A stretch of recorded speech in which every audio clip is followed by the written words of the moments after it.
You're listening to Clause 8, the voice of IP. On today's episode, Matteo Sabattini.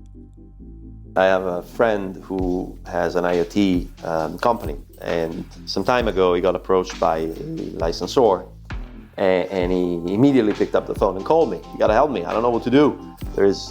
Why me? Why are they targeting me? What's going on? And how do I respond? And so on and so forth. And my answer was like, well, my friend, first of all, calm down, then go down to the cellar, pick a good bottle, open it, and drink it, because you got to celebrate. Because if they approach you, it means you're doing something right. You're probably profitable, you're probably growing, you're probably in a position that actually you are on the radar, which means that you're doing something right. Clause 8 is part of IP Watchdog and sponsored by Harity, the go-to firm for the Patent 300 for patent preparation and prosecution. After you're done listening to this episode, please leave us a review wherever you're listening now and give us a 5-star rating. It really helps others find the show. Thank you. And now here's your host, Eli Mazur. Today we're lucky to be joined by Matteo Sabattini, all the way from Italy. If you know about the DC patent space, you probably know from his longtime passionate advocacy as Director of IP Policy for Ericsson. But he's now in a new role as President and Chief Licensing Officer for Convida. Matteo, thank you so much for joining Clause 8. Eli, thank you for having me. Pleasure to be here. Looking forward to this conversation. So what is Convida? So Convida was founded more than 10 years ago, initially born as a joint venture between InterDigital and Sony to, in essence, complement the expertise that both InterDigital had in R&D in the telecom space and wireless space, and Sony's consumer electronics expertise. Convida has really driven research in IoT communications and other connectivity areas since its inception. The idea is really to bring connectivity everywhere and build a fully connected world through technologies that enable service layer network functionalities. In essence, if you wish, it builds the fabrics that connects app developers, cloud platforms, telco providers to the actual physical layer, to the actual devices through this service layer. Convida has invested substantial resources, both financial as well as more than 400,000 hours in R&D. And as I said, it spanned more than 10 years of R&D, and we continue to do R&D in areas that, again, are very complementary and not overlapping what both InterDigital and Sony are doing. I've been called to lead this venture as we move to the next phase, as we look at ways to monetize the technologies that were invented and go to the next phase and start doing more R&D thanks to a virtuous cycle that can be ignited by licensing our technologies to those who are using our technologies. Can you give us a little bit of sense why Sony, which is obviously one of the largest companies in the world, and InterDigital, I guess, obviously as a successful licensor, why were they even interested in their times and energies on forming something like this? What was the impetus for that? What I know for sure is that there is a strong commitment by both of them, as there was 10 years ago, to continue doing R&D, again, in areas that are in IoT-centric, but not directly related to the R&D that already both InterDigital and Sony are doing. There was a recent article, I think it was on IM, was an interview to Tosh Mitomo, which is one of the executives at Sony, and he was previously, I think, the head of their IP department before moving up even higher. And in that interview, Tosh highlighted how Sony is always interested in looking at ways to build partnership and really do licensing and IP and development in partnership through JV or other avenues. So this is not new for Sony. This was already true 10 years ago. And again, I'm grateful to be put in charge of this venture now that, again, it's a fully independent venture. But we have some very noble starting and certainly some very committed shareholders as we move forward.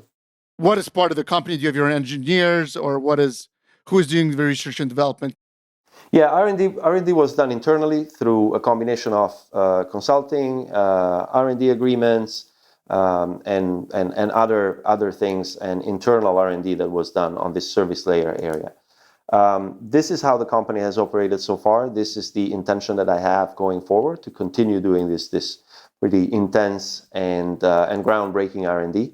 But certainly it's an expensive and resource-intensive endeavor, and so it does require certainly committed investors, but also going to, as I said, the next phase as to how can we unlock the value of what was created so far to unlock even more innovation. I think is common for certainly large R&D companies, but even more important for small R&D companies. If we want to continue this innovation trend, patent licensing becomes potentially one very important area to recoup some of those investments, but even more importantly, keep investing in what comes next. In essence, continue doing what we do next, which is really creating technologies that will be used and will benefit society and consumers down the road.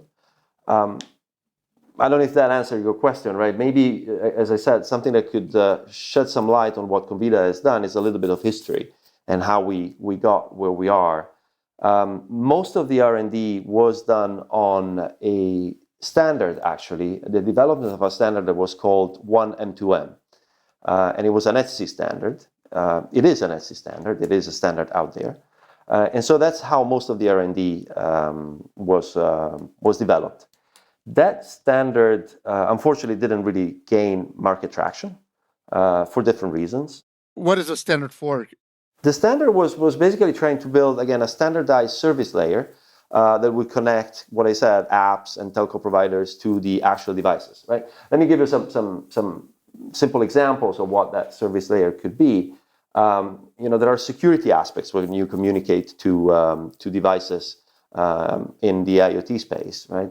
Or there is a need to build a digital version of that device that you're actually accessing on the physical layer. And those things can be abstracted in ways that can be somewhat reused across verticals, right? You don't have to reinvent every time what needs to be done to access a specific IoT device if you go to a slightly different IoT device, right? That was the idea of 1M2M. From the consumer's perspective, every time you get a new device or a new app or something like that, it's a whole new world, right? So I guess the idea was to kind of standardize that and or at least how they communicate, right? Yeah. Right, exactly. That didn't gain market traction. There are multiple reasons. One of the reasons is that really the big cloud infrastructure providers out there were not particularly interested in a standardized version because they're looking at their own proprietary solutions to sort of lock consumers in, right? And you can think of the big platform, but there are also smaller, more niche vertical platforms as well out there. Despite that, a lot of the technologies that were developed in that context ended up in proprietary solutions. And to me, that sort of proves two things. Proves the quality of the R&D that was done by Convida. By the way, Convida was the lead contributor to that 1M2M standard. And number two, it shows that something that sometimes get really mistaken in the public opinion. Technologies that end up in a standard do so and are included in a standard because they're good technologies to begin with. They solve a need. They solve a problem.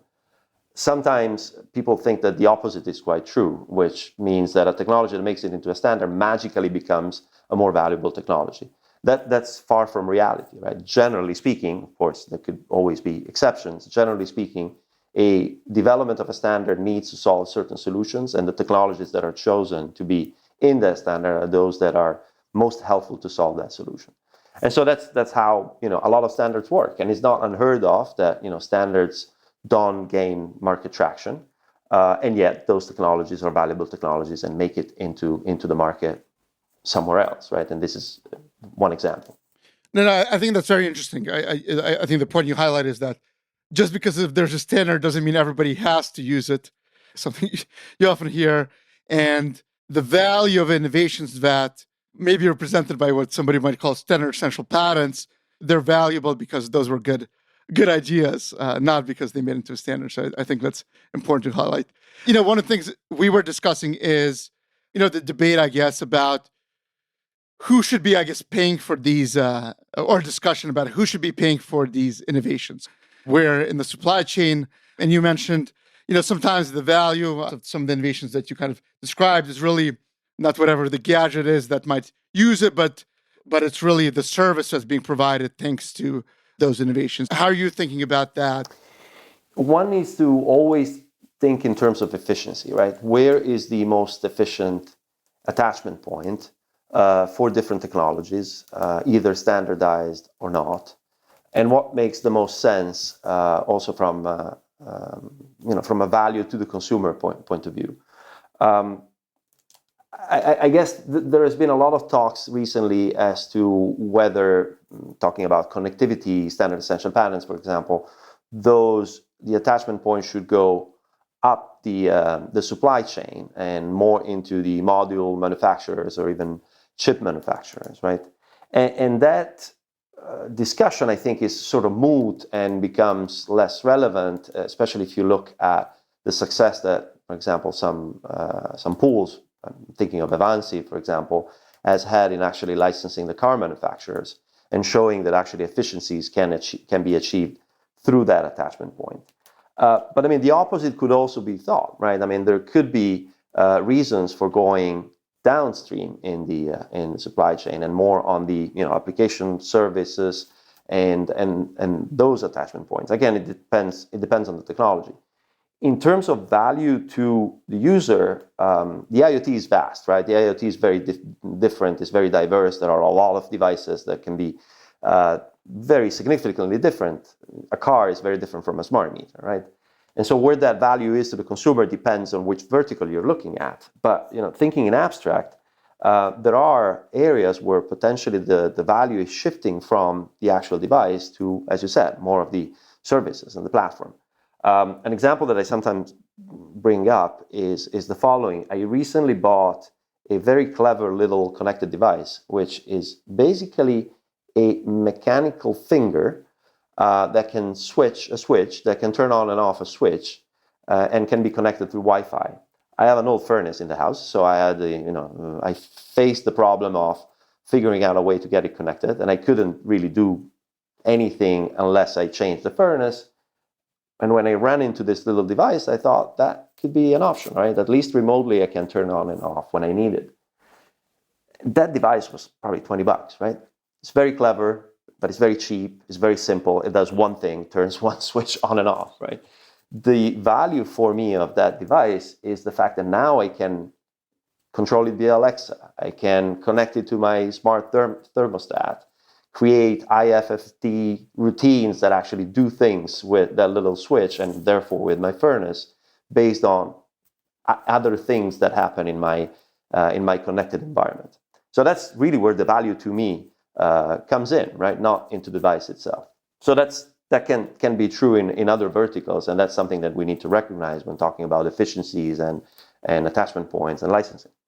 So in that example that you gave, and you said makes sense from a efficiency standpoint, the way I understand it is that the company that can make the payment on behalf of the most on behalf of the most consumers or whatever, it would make sense for that company to pay for that innovation. Is that what you kind of mean? Like in that example that you provided for that furnace switch, is it the company that's providing that platform to which all the IT devices are connecting? Is that the... Well, I'm hinting at two separate matters here. One is the value to consumer, right? And to me, the value to consumer determines the value of the technology, right? Because ultimately, you cannot determine how valuable a technology is if you don't have a sense of how valuable that technology is to a user, to a consumer, right? That's why I always found the discussion about module taking a license kind of interesting, but sort of missing the point, because one thing is attachment point, the other thing is value of the technology, right? And so regardless of who takes a license, the value of the technology should be calculated to the value to the user. So that's point number one. Point number two, attachment point and efficiency really depends. And sorry, just to clarify, because there's the economic debate is some people think it's the smallest component whatever, it's like the smallest component within the device that you can attribute to that innovation to, that's what I guess the licensing royalty should stem from, right? And you're saying that that's not really the right way to look at that, because whatever even if you find some clever way to attach it to like I don't know, a small microchip within your phone, it's really the whole phone wouldn't be able to function without that. Or I guess the benefit to the consumer wouldn't. Right. You're hinting at SSPPU, which is really a valuation method to determine the value of the technology that uses as SSPPU stands for, the smallest saleable practicing unit. And that's a fallacy, right? Because you cannot actually determine the value of a technology at all from a chipset that is not connected to anything, not connected to a network, not connected to battery, not connected to anything. There was, I think, an analogy that a judge made in the past that was basically he looked at the SSPPU as a tool and said that it would be like valuing the value of a book from the cost of the paper, the ink, and the binding. Right? That misses the point. That really misses the point. And in addition, there isn't really anything that a chipset alone can do for a user, right? It needs to be connected somehow. So that's the valuation part, and this is the SSPPU. The other part is the attachment point. So where you actually license your patents. And that fundamentally depends on the claims, right? You can't license claims that are not infringed.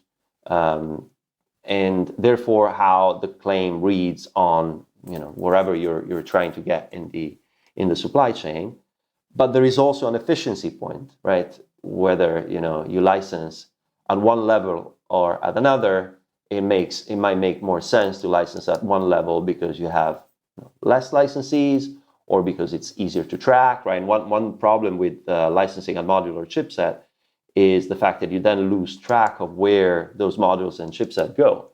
And so you have a very hard time in figuring out in different verticals where this chipset end up, right? One thing is if they go into a phone, a very different thing is if they go into a smart meter, right? Those are two drastically different verticals, right?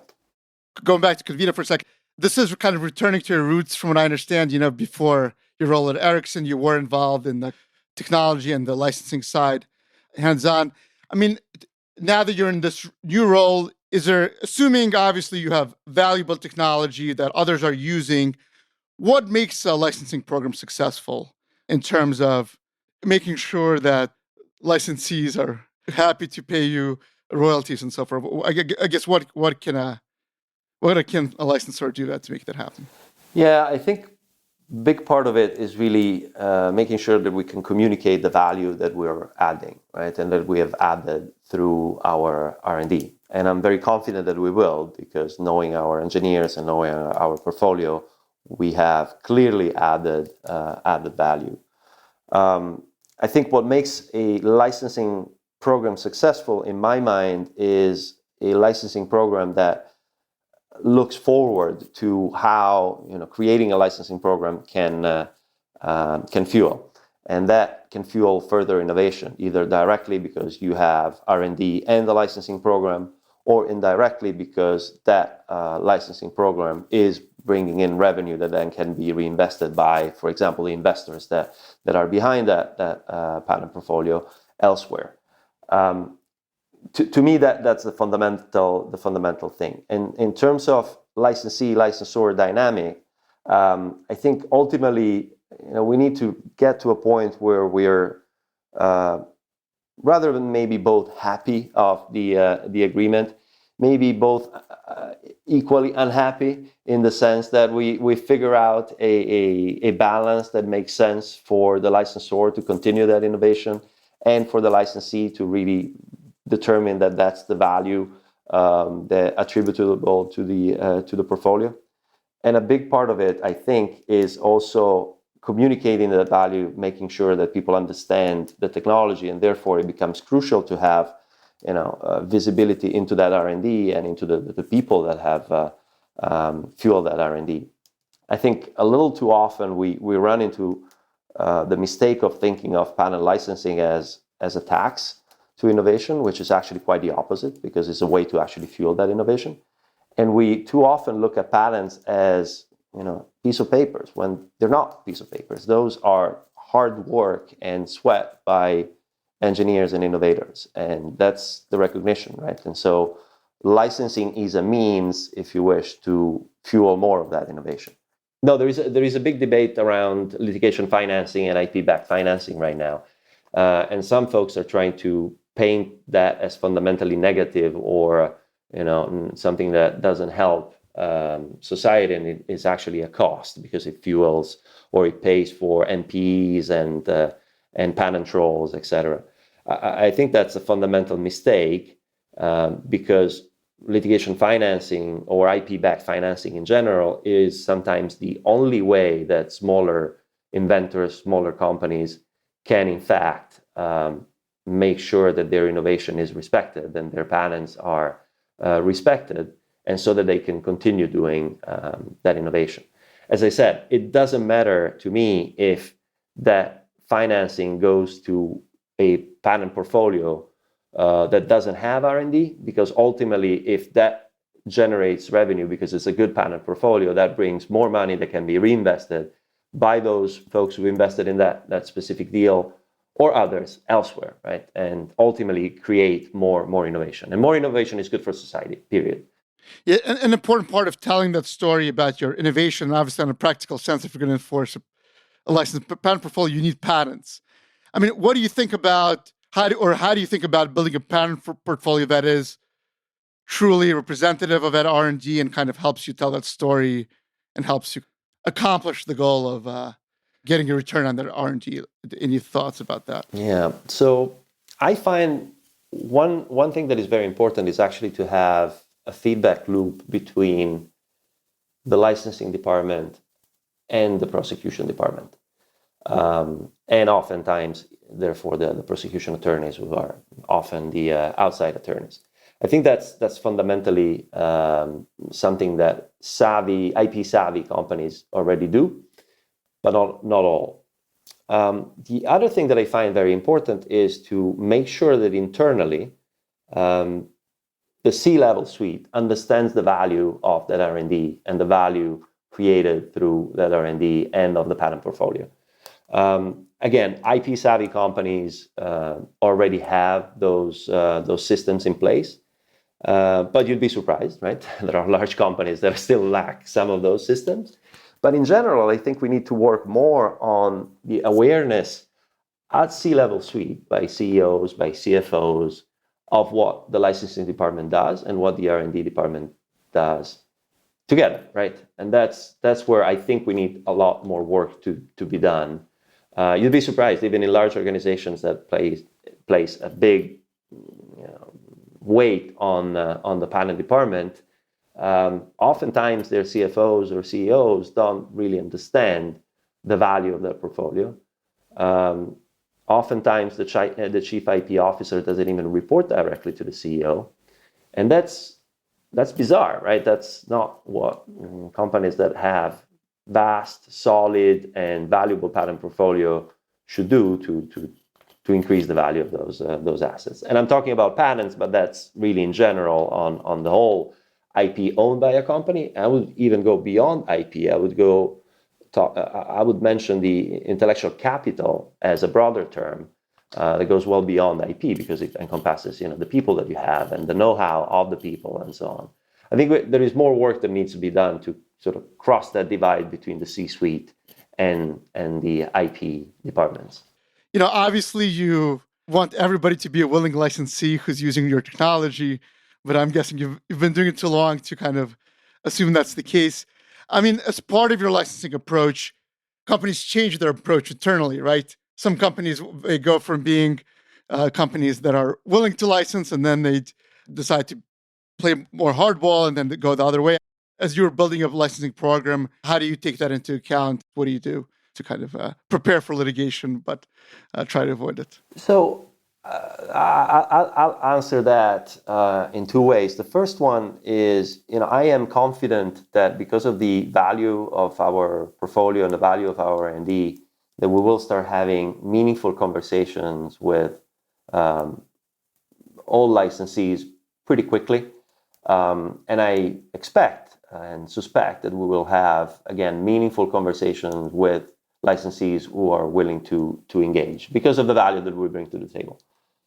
The second part of my answer is probably not necessarily looking at what Convida will be doing, but more based on my experience and my past experience, right? Ending up in court is not necessarily an indication of bad faith on either side. It's actually something that happens all the time, right? There are commercial discussions that sometimes break down, and the courts are the way to address those, right? And in fact, in my experience, there has been a number of instances where, despite the fact that we were in litigation, the licensing discussions never stopped, and we actually were trying to make progress on both sides, right? Despite the fact that we were in court. And then there are other scenarios where it's pretty evident that licensing discussions will break down, and litigation is probably the only way forward. And that's fine. That's why we have the courts, right? What I think is something that, as a community, as an innovation ecosystem, we should think about is the toll on innovation of truly unwilling licensees who refuse to negotiate and end up refusing basically to take licenses that others have already taken, and drag licensors in litigation for many, many years, right? Litigation is costly. We're talking about global licenses, so litigation is often global in many jurisdictions. And if a large company faces a large company, that's one thing, but if a small company faces a larger company, that's certainly an issue, right? And how do you address that? One fundamental issue that I have, especially in the friend space, is the fact that sometimes it's just the most efficient thing to do for a licensee to drag their feet, because even after years and years of litigation, they end up paying the friend rate, what everybody else is paying, right? And that's, to me, a fundamental issue with some of the court cases, some of the, sometimes how people look at friend. I think the moment that you are found to be unwilling, if you wish, and I'm not even sure that friend would apply to an unwilling licensee, right? Because that licensee is basically taking advantage of a system, and is also taking an advantage vis-a-vis those competitors who have actually taken a license early. So that's something that I hope we'll try to address as a community at some point, because that's costly for licensors, and especially for smaller companies like Convida or other smaller companies. It becomes pretty daunting to think of the prospect of going into litigation for years and years and years worldwide. So do you think this is something that standard bodies should be thinking about into putting in terms of agreements when innovators participate in developing standards, that they're going to be having to deal with unwilling licensees, that there should be different terms than if it's a willing licensee? I think standard bodies should do what they do best, which is create great standards with great technologies. And they should focus on that. They should remain focused on the technical matters. To be completely frank, however, friend policies, for example, take the Etsy friend policy, already take into account the fact that friend is, in Huawei ZTE's word, a two-way street, right? There is a licensor or a patent owner that owns patents that are potentially essential to the standard, but then there is an implementer who's willing to negotiate and take a friend license, right? It takes two to tango, right? So the SDOs are already recognizing that that's what's supposed to happen. But as I said, I think SDOs should focus on the technology, on creating and bringing good technologies to market. I think there's got to be a recognition also from the courts that these are global licenses with sometimes a very large number of patents at stake, and you cannot litigate all of your patents. You only can litigate a handful of patents, and so even treble damages cannot possibly cover the damages that are really accrued by someone who's not taking a license to a global portfolio. So there's got to be some recognition by courts, by judges, by tribunal, that those treble damages they're not sufficient, that in general damages alone are not sufficient, right? And injunctions are probably the only way to really level the playing field and make sure that the truly unwilling licensees come to the table and negotiate. As we're talking today, you're wearing I hope you don't mind me mentioning it, USSD sweatshirt. That's where you got your PhD in communication theory and systems. How did you end up in dealing with patents? Do you remember the first time you heard about patents?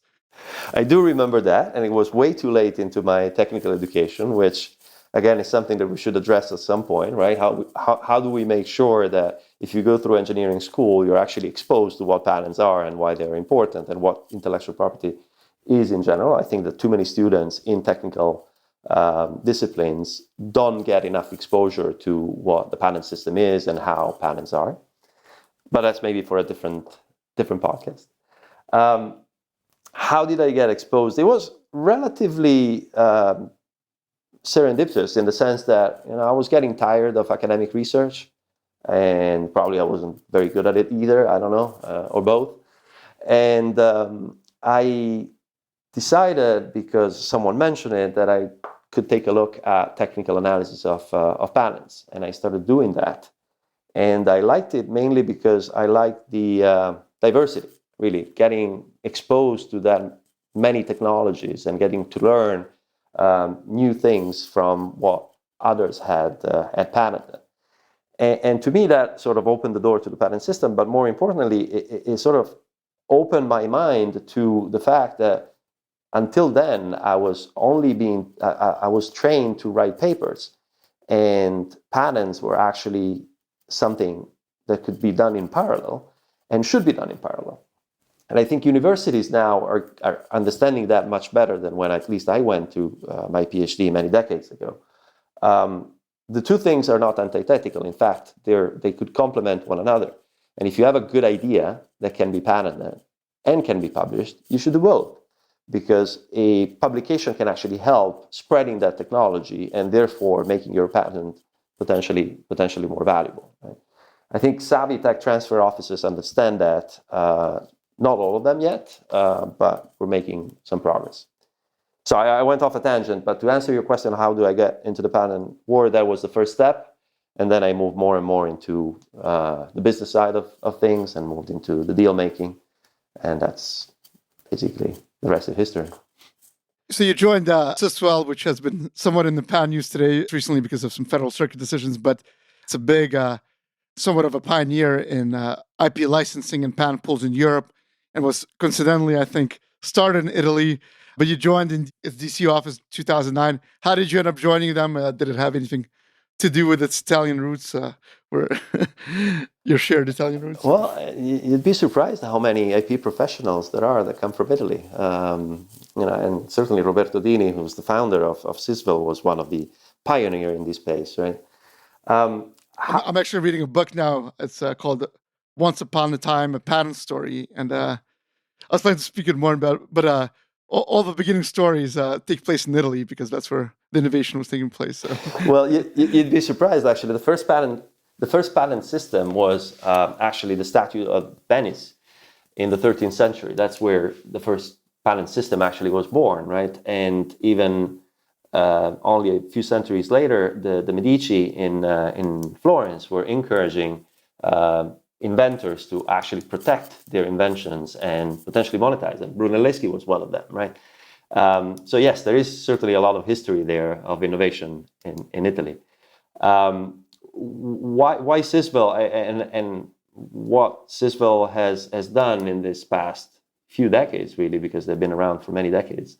As I said, I think Roberto Dini was a pioneer in what he did. First in licensing technologies defensively, then licensing technologies more to recoup investments, and then moving into patent pools. I think Sisvel has been able to really navigate the evolving patent landscape in the sense that they really changed their way of approaching the market. They've created new programs. They've been quite successful in making jurisprudence, if you wish. And so kudos to them to what they have done. I'm happy I could contribute to some extent when I was with them. It's certainly an organization worth watching, and they're doing something right because they've been around for many decades. And you see a lot of companies trying to enter the space or new models or new ideas. You mentioned Avanci, which has been, I think, seems super successful at what they're doing. Is there anything in your lessons that you took from Sisvel or now taking from Avanci about what works and doesn't work in terms of trying to create new models to license technology and license? Well, I would say, and this is maybe for regulators that I say this, that Avanci, Sisvel, and other platforms and other licensing methods sort of prove that the industry-led solutions do work for the industry. And so I understand the appetite to regulate, but at the same time, I think that appetite to regulate needs to be data-driven. And if data shows that a market is functioning efficiently, and given enough time, the industry can self-regulate itself, then probably regulation would be over-regulating to go and put a thumb on the scale. That to me, what at least the recent success of Avanci and Sisvel and other patent pools show is that patent pools are one way to solve sometimes market needs. Not always. Bilateral licensing also works quite effectively and has worked quite effectively in a number of verticals. Our phones keep getting cheaper and keep getting faster. So that probably works quite well. That's basically what I think, one of the lessons learned. What didn't work, I'm not going to go into the specific, but I think one thing that actually helps in our industry is what we were discussing before, that feedback that you always get by negotiating with licensees if you're a licensor, or with negotiating with licensors if you're a licensee, or with both if you're both, right? And many companies are both licensees and licensors. I think that inevitably brings a lot of knowledge into the ecosystem and helps solving problems and becoming more efficient as time goes by.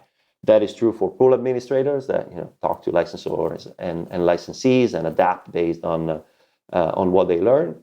But it's true for anybody in our industry, and that I think is the beauty of this industry, which to some could seem to be overly litigious, but ultimately it's just commercial matters, and you end up in court sometimes. That's inevitable. But there is a lot of shared knowledge, and it's ultimately a tight, small community that work very well together. We all know one another, right?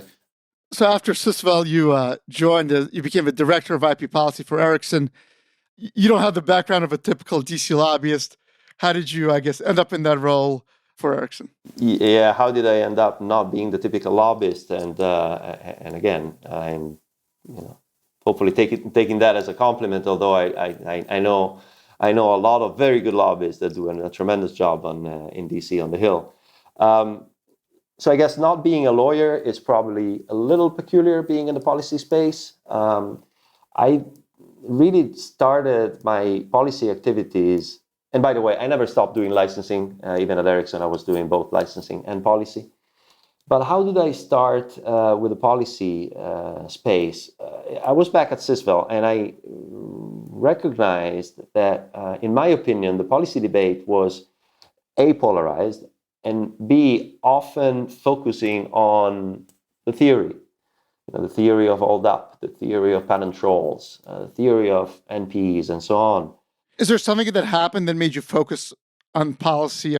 There is. If you remember back, and don't even remember what year, the IEEE was discussing and eventually enacted a policy change, which was, I have to admit, quite unsuccessful for IEEE in the sense that it really created a lot of friction and a lot of unwanted confusion. Right?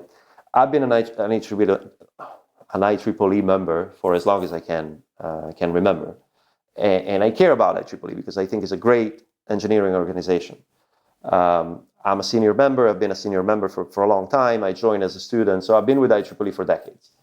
That patent policy change was, as I said, certainly questionable.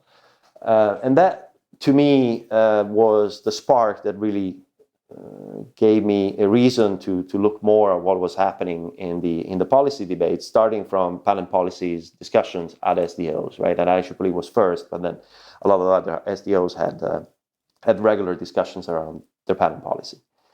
I also sort of what motivated me was, as I said, I thought at some point that there was too much theory in the debate and not a whole lot of practical discussions by those in the trenches, those who actually do the deals, those who actually do the negotiations. I think we got better in the past few years. We have more licensing experts going into policy discussions because they ultimately bring those skills, right? Bring the practicalities, the efficiencies, the reality check, right? That if you only look at the theory, you inevitably miss. When you took on that role of director of IP policy, in certain ways, it was like the low point for America's patent system. People were hoping it would get better. What did you think you needed to do to be successful on behalf of Ericsson, obviously, which is now primarily known, I guess, in these debates as an innovator and a licensor? Well, again, Ericsson is a big licensor, but is also a big licensee, right? They're a big manufacturer like many other companies. Well, yes, you're right. I was at Ericsson probably in what some people define as the dark times of IP. What needed to be done, and what I think the community has done relatively successfully, at least in the US, is to sort of fend off the attacks by the Cassandras that keep repeating that the system is not working, that things are opaque and there is no transparency, and it's very, very difficult to figure out how to get a license to the many patents that are oftentimes invalid, and all those arguments that we hear over and over, right? Which, they make the news. They certainly make for good titles of articles, and they've invented some words that stuck, like patent troll, etc.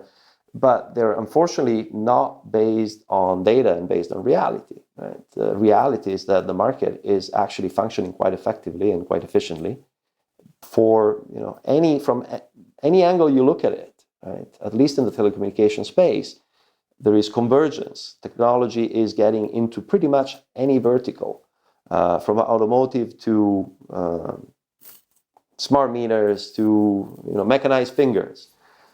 There is an explosion of new use cases, from telemedicine through 5G to asset tracking and so forth. Right?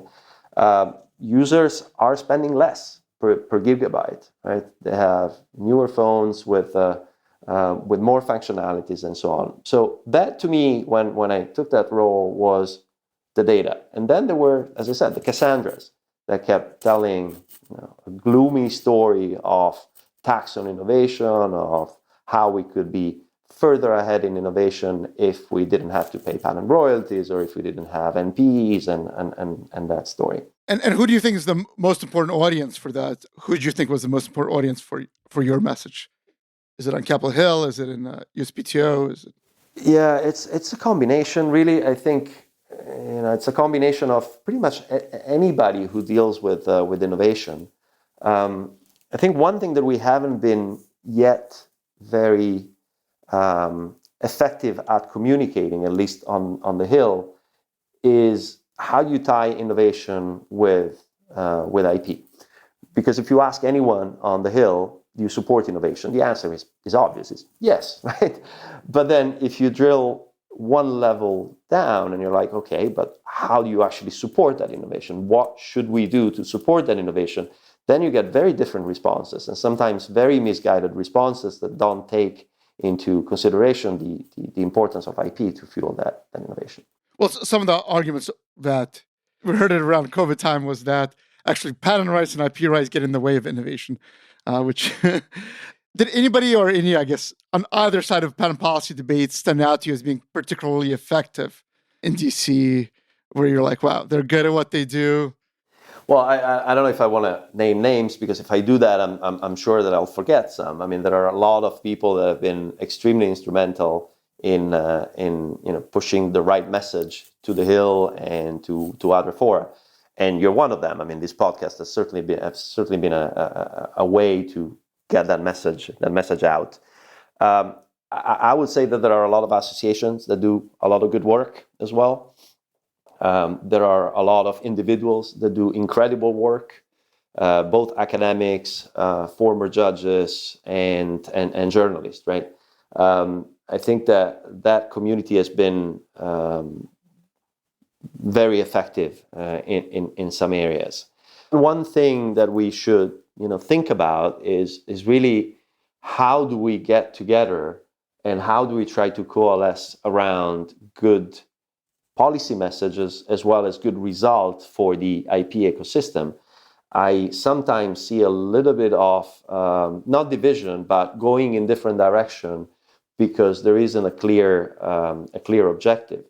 I can give you a few examples, right? It's sometimes when you talk about the IP debate, you tend to talk in silos, right? There is the pharma group, then there is the iTech group, and then there is the small inventor group, and too often there is not a whole lot of interaction and communication between those silos. I think we can get better at that because ultimately the issues are the same issues for all of us. And the other thing that I would say is that it's really important also to determine and for regulators who they're talking to, because sometimes it strikes me as odd that there are associations that represent or claim to represent certain interest group, for example, small and medium enterprises, and yet if you go under the hood, they're not really representing those small and medium enterprises, right? And so that's something important to recognize. That's an example, I think, of probably an effective tactic, right? By the other side. It certainly is. It certainly is. Now, the last thing I'd say, I think in the US, we're seeing a few pro-patent bills that are actually quite good. And again, I think that the patent communities should coalesce and recognize that these are good steps in the right direction. They're not perfect. Nothing is perfect. Nothing that comes out of Capitol Hill is perfect because it's inevitably a compromise. But they're better than the status quo, and they're going in the right direction. And so I find it odd sometimes to hear from supposedly pro-patent advocates that they're opposing these bills because they don't go far enough, because they're not perfect. That might be true. If we were alone in a room and coming out with a bill, we might go further than those bills. But the reality is that they're actually very good, at least in terms of changing the direction that we've been going into. When you stepped into your role at Ericsson, one of the things that happened before that time was the 2013 policy statement, where the administration at the time said that injunctions and ITC exclusion orders might not be appropriate for standard essential patents. And then you saw the next administration kind of take the reverse position. And then finally, in 2021, the current administration withdrew those policy statements altogether. I mean, what was the practical impact, if any, of those policy statements? Why were the debates about them so heated in the U.S.? Yeah, so I think the original policy statement, the one that is no more because there is no longer any policy statement. The issues that I had with that statement were a few, but the idea, at least behind the statement, was to have something relatively narrow. Although not great, because it was really narrowly focusing on ITC. And granted that it was not a good idea to limit injunctions in the ITC in my mind, but that was the way that statement was supposed to be read. Unfortunately, it got read much broader. So one of the reasons that, for example, the IEEE supported that policy change was, they used that statement as pointing as if the U.S. government was going in the same direction, in essence, making sure that injunctions were never available for standard essential patents. That was not, again, the intention of the statement, but that's the way that it was read.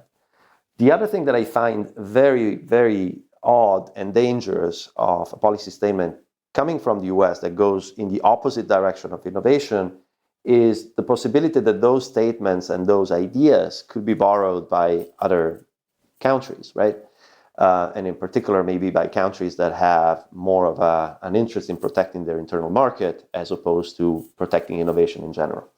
So that's what was odd about that policy statement. I think both the following administration that actually revised that policy statement and this administration who decided to actually pull out of all policy statements, those were both good decisions, right? Because the fact that the revised policy statement came out sort of set the record, right? In essence, saying there is no difference between SEPs and a patent. Injunctions are still there, and there are many tests and rules and ways that judges should determine whether an injunction should issue or not, right?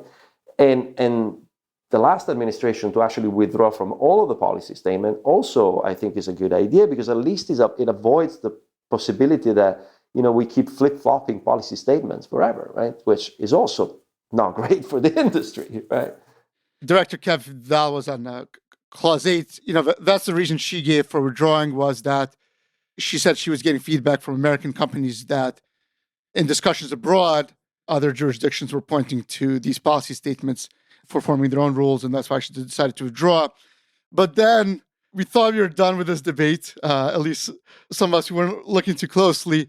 And then the European Commission proposes this whole new set of rules, I think effectively rein in innovators. And now people in the US are pointing to that and saying, well, look what happens. America abandoned its leadership role, and now Europe is stepping in. What do you think drove those European Commission draft proposals? What do you think will happen with them? Yeah, what was the sort of determining factor as to deciding to issue that draft proposal? I don't know. I don't have the insights of that. What I can say is that one of the at least motivation of this draft coming out of DG Grow, and DG Grow is the Director General that is caring more about small and medium enterprises, was precisely to help SMEs navigate what they see being a very complex ecosystem, right or wrong. I don't know. I think that was one of the motivations, right? Before came out with these draft proposals, were you hearing that story being told in Europe that SMEs are having trouble navigating? Yeah, it was definitely something that I've heard quite often, not only in Europe, right? Again, unfortunately, sometimes those kind of statements came out of associations that are not really representing SMEs, which I find quite odd, right? And that's not helpful in the debate, right? But yes, certainly there is a lot of attention on SMEs in general in Europe and in other jurisdictions, and that is something that has been used quite often as a reason to point to the need for regulation to help SMEs. I think that misses the point in a few ways, right? First of all, it completely forgets that there are SMEs who are actually innovating. Convida is one of them, right? But there are many out there. There are many in Europe, and there are many everywhere. And they innovate in different ways, and some innovate in standardized technologies, some innovate in other areas, some innovate in medical, some innovate in high tech, and some innovate through patents, others innovate in other ways, right? But ultimately, there are a lot of SMEs that innovate. And in fact, I would claim that without small companies and inventors, a lot of the innovation that we know today would not exist, right? And the big companies do innovate, but in different ways, right? And oftentimes the most agile companies are those who actually bring the newest technologies to the market, right? And I'm not, if we don't look at high tech for a second, look at mRNA, right? The technology behind the COVID vaccine that came out of small research groups and small companies, right? So that's an amazing innovation if you think about it. So it misses the mark because we often forget about those SMEs, right? And those are certainly not helped by the DG Grow proposal at all, because the DG Grow proposal doesn't even put them on the map at all. They don't even consider that there are those SMEs. And the other thing that misses the mark on the SMEs is that really is not helping SMEs at all, because it doesn't really create a system that makes somewhat easier for an SME to figure out who to talk to. It ultimately only helps bigger companies, if you think about it. And that's really the concern that I have with that proposal. And how do you think it's playing out? Well, I unfortunately think that there is an appetite to regulate, and we passed the point as to, will there be a regulation or not. I think that there is an interest in doing something, which to me is always a little dangerous, right? Because you should first determine if you need to do something before you move, right? That's at least as chess players always think. And yet here we see a lot of entropy without, in my opinion, a very clear direction. And if you think about it, I don't know who thought it was a good idea to put the trademark office in charge of an SEP system, right? A standard essential patent system. That makes not a whole lot of sense. So to answer your question, I think that there is certainly appetite to do something. In my opinion, this draft legislation is not actionable in the sense that it's there are a lot of issues with it. Even if you read it, there are so many typos, so many missing definitions, and I have no idea, even if this becomes a law, how the EU IPO, the European Trademark Office, will ever go by and implement such a thing. I recently published a small article where I threw out a small idea that maybe could be more helpful to SMEs than this regulation. And the basic principle and the basic motivation of that idea that I'll tell you in a second is the following: that really, when you're an SME and you want to license technologies because you're a licensee, because you're a product in the market, all you want to make sure is that you are going to be treated fairly, right? You're not going to be asked for royalties that are higher than what your larger competitors pay. You want to make sure that you're not being bullied by a large licensor. You want ways to figure out who you need to talk to, and whether, once approached by a licensor, you're being treated fairly. So the idea that I had is, if Europe, the Commission, wanted to do something useful for SMEs, could be maybe to set up, or maybe to enhance, or maybe to partner with a mediation center, where an SME could use a seasoned mediator when approached by a licensor. A licensor could have the peace of mind of confidentiality through mediation to submit comparable licenses, and the mediator would basically give, a yay or nay answer to the SME. You've been asked something fair in line with what your competitors are paying, or not, right? And that's an indication for an SME to move forward in an efficient way. I think that, to me, would be a more useful tool. I put myself in the shoe of an SME not only because I run an SME, but also because there are a lot of SMEs who have that concern, right? And that could potentially be something useful. Again, not a full-fledged idea yet, but it's something that maybe we should think about. Does ADR has a role in this, rather than full-fledged regulation and databases that no one knows how they would function, and an evaluation of essentiality that takes weeks and man hours to build, and so on.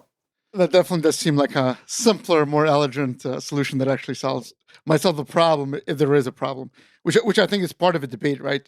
Whether this problem actually exists of these SMEs being approached by licensors. Because as we start out this discussion, from an efficiency standpoint, it doesn't really make much sense to spend your time on that. I'll tell you an anecdote, right? I have a friend who has an IoT company, and some time ago he got approached by a licensor, and he immediately picked up the phone and called me. You got to help me. I don't know what to do. Why me? Why are they targeting me? What's going on? And how do I respond? And so on and so forth. And my answer was like, well, my friend, first of all, calm down, then go down to the cellar, pick a good bottle, open it, and drink it, because you got to celebrate. Because if they approach you, it means you're doing something right. You're probably profitable. You're probably growing. You're probably in a position that actually you are on the radar, which means that you're doing something right. Because, as you said, I mean, if you're so small that really you fly under the radar, from an efficiency point of view, it doesn't make a whole lot of sense for licensors to even spend the resources to approach you. I want to kind of lean on your wisdom a little bit from all your experiences.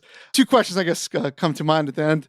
One is, I think you addressed some of the issues in terms of the pro-patent side about not getting on the same side in patent policy debates. But if there's, let's say, a company or maybe even like a set of interests that want to push, maybe an SME like Convida that wants to push for influence policy in DC, what do you think is an effective way to do that? I guess what is anything that comes to mind?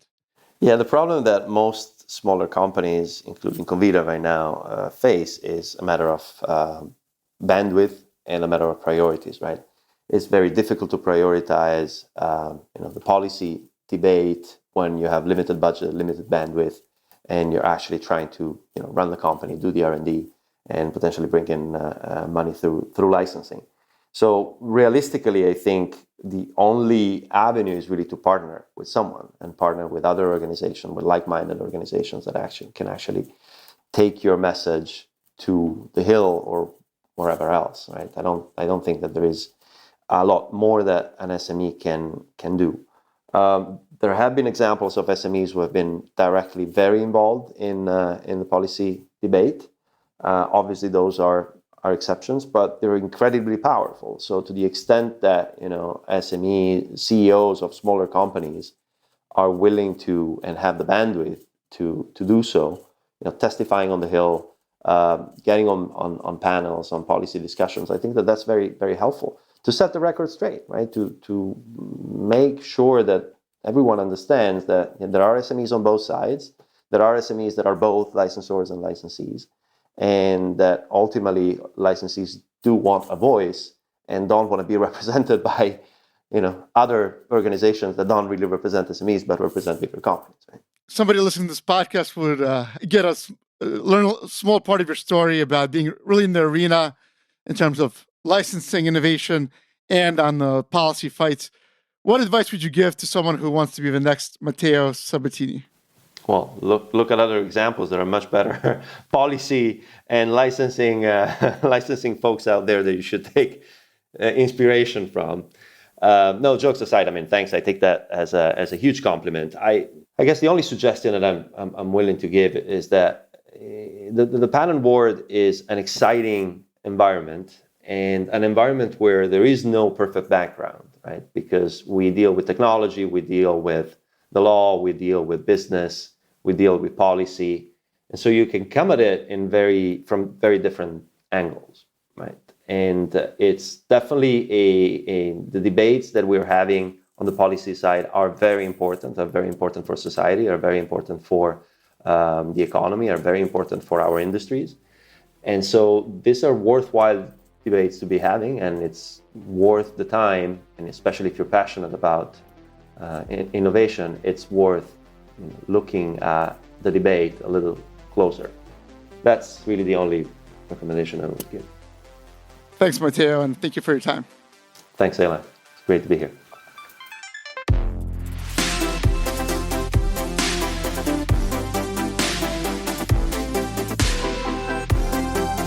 Thank you for listening to Clause 8, the voice of IP.